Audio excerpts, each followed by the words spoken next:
बबलू हाथी सुबह सवेरे अकेले वन में टहलने के लिए निकला। वह अपने ही धुन में चला जा रहा था।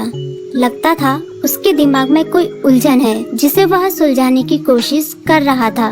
सड़क पर आगे बढ़ते ही उसके सामने चीकू खरगोश भागा। बबलू का पैर उसके ऊपर पड़ने ही वाला था कि चीकू जोर से चिल्लाया। उसकी आवाज सुनकर बबलू ने अपना पैर पीछे खींच लिया। कहाँ खोए हो बबलू भाई? कहीं नहीं, बस कुछ ऐसे ही सोच रहा था। किस बारे में? तुम जानकर क्या करोगे? शायद मैं तुम्हारी कुछ मदद कर सकूं। तुम तो जानते हो आजकल वन में कितनी चोरियां हो रही हैं, पर चोर का कोई अता पता ही नहीं है। इस बात को लेकर वन के सारे प्राणी चिंतित थे। वे वहाँ खुद को सुरक्षित महसूस नहीं कर रहे थे। अरे चीकू भाई, हम मजबूर हैं। हम चोर को पकड़ ही नहीं पा रहे हैं। वह बहुत चालाक है और अपने काम को बड़ी कुशलता से अंजाम दे रहा है। कहीं कोई सबूत ही नहीं छोड़ रहा। हमारे राजा इस बात को लेकर बहुत चिंतित हैं। यही कारण है कि हम सब इस बारे में सोच रहे हैं। अब तुम मेरी इसमें क्या मदद कर सकते हो? मैं कुछ सोचता हूँ, हो सकता है मुझे कोई उपाय सूझ जाए। प्रयास करने में कोई हर्ज तो नहीं है।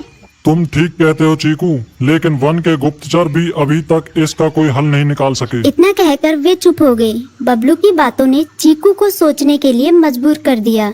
चीकू को उदास देखकर बबलू बोला, तुम अपना मन छोटा मत करो। मुझे अच्छा लगा कि तुमने मेरी परेशानी को समझा। कभी मैं भी इस वन के लिए गुप्तचर का काम करता था।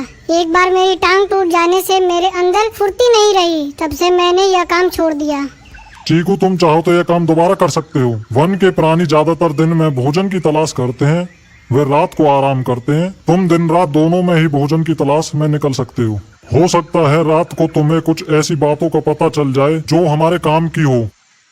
हाँ बबलू, तुम ठीक कहते हो। मैं आज रात को वन में घूम कर इस बात का पता करने की कोशिश करता हूँ। थोड़ी देर बातें करके चीकू अपने बिल की ओर बढ़ गया और बबलू अपने रास्ते चला गया। चीकू के दिमाग में अभी तक बबलू की कही बातें घूम रही थी। उसे समझ नहीं आ रहा था वह बबलू की मदद कैसे करे। दिन भर वह उसी उधेड़-बुन में लगा रहा। शाम होते ही चीकू कुछ सोचने लगा और वह चुपचाप बिल से बाहर निकल आया। चीकू की पत्नी ने देखा तो बोली, इस समय कहाँ जा रहे हो? बाहर खतरा है। खतरा तो सुबह भी रहता है, लेकिन खतरों से डर कर हम भूखे तो नहीं मर सकते। मैं बाहर घूम कर आता हूँ। इतना कहकर चीकू रात को बिल से बाहर निकल आया। कुछ दूर जाकर उसकी नजर बंकू उल्लू पर पड़ी, जो कुछ ही दूरी पर था। वह पेड़ की डाल पर बैठा अपनी गर्दन चारों तरफ घुमा रहा था। वह तेजी से पेड़ की एक डाल से दूसरी डाल पर उड़ रहा था। बंकू की नजर उस पर नहीं पड़ी थी। कुछ सोचकर चीकू पेड़ के पीछे से बाहर निकलकर थोड़ी खुली जगह पर आ गया और वहां से बंकू उल्लू को देखने लगा। बंकू ने चीकू को अंधेरे में भी देख लिया, पर उसने उसमें कोई उत्सुकता नहीं दिखाई और अपनी गर्दन चारों ओर घुमाता रहा। चीकू बड़ी देर तक बंकू की हरकतों पर नजर रखे रहा। वह थोड़ी देर तक खुले मैदान में खड़ा रहा, पर बंकू ने उसे देखकर भी अनदेखा कर दिया। उसने महसूस किया कि बंकू के आसपास चमकू चमगादड़ भी मंडरा रहा था। कुछ देर वन में घूमने के बाद चीकू अपने बिल में लौट आया और सुबह होने का इंतजार करने लगा। अगली सुबह बबलू उसी रास्ते में जा रहा था। रास्ते में चीकू उसका इंतजार कर रहा था।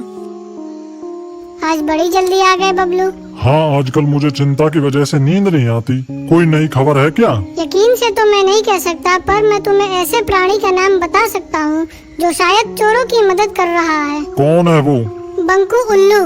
इतना कहकर चीकू ने रात की घटना उसे ज्यों की त्यों सुना दी। इसे सुनकर बबलू का माथा ठनका। बबलू की आंखें चौंधिया गई। तुम ठीक कह रहे हो। मुझे आज रात बंकू और चमकू पर नजर रखनी होगी। इतना कहकर वे दोनों अपने अपने रास्ते चले गए। बबलू रात को अपने साथियों के साथ बंकू पर नजर गड़ाए रहा। उसकी संदिग्ध गतिविधियों को देखकर बबलू ने उसे उसके साथियों चंकी और संकी लोमड़ के साथ पकड़ लिया। बबलू ने सख्ती से पूछताछ करनी शुरू कर दी। तुम इस समय बंकू चमकू के साथ क्या कर रहे हो? हम चारों दोस्त हैं, इसलिए साथ बैठकर बातें कर रहे हैं। चमगादड़ और उल्लू की दोस्ती तो समझ में आती है, पर लोमड़ के साथ दोस्ती कैसे हो सकती है? सख्ती से पूछने पर दोनों ने अपना जुर्म कबूल कर लिया और सभी चोरियों के बारे में बताया जो उन्होंने कुछ दिन पहले वन में की थी। बबलू ने उनके चोरी का सारा सामान भी बरामद कर लिया। बंकू और चमकू को अभी तक समझ में नहीं आ रहा था कि वो इतनी आसानी से कैसे पकड़ में आ गई।